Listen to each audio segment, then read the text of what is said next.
We make our choices based off of our emotions, and this is a good thing. We want to make choices that get us feeling good and keep us feeling good in the long run. So, choices that are right for us and produce that desired outcome in the long run. But what happens when we get away from that? When we start making choices that don't align with how we're really feeling? We can do this in our personal life, and this can lead to keeping us feeling stuck and very unhappy. And you can also do this in the hiring process. And I'm not suggesting that you make rational choices and emotional choices in the hiring process, but I am suggesting that you want to pay attention to your emotions and use them to let them guide you to that next step. For example, and I've heard this many times before, when a hiring manager has to backfill an opening where they made a bad hire. Bad hire meaning the candidate was in place for around a year or less, or maybe even a little more. This is not a lasting hire, so it's not a good hire.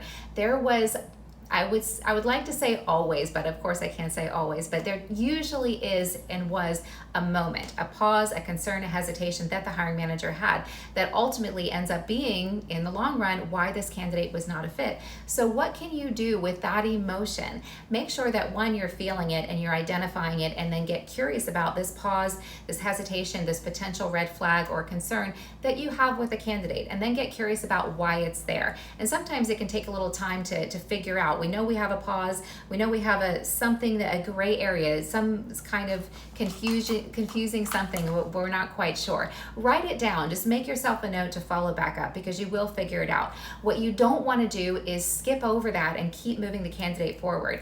You can instead talk to your peers, the other members of your leadership team that are participating in the interview process. Let them know about the concern that you have, and so this way they can work to try to tease out that potential concern in their interview. What you don't want to do is ignore that emotion. And so what you want to do in the interview process is practice what's called bounded rationality. You want to use your instincts, your intuition, your emotions, and let that guide you to the next step in gathering the additional information that you need. I hope that helped. If you got some value from the video, like and subscribe, and I'll see you in the next one.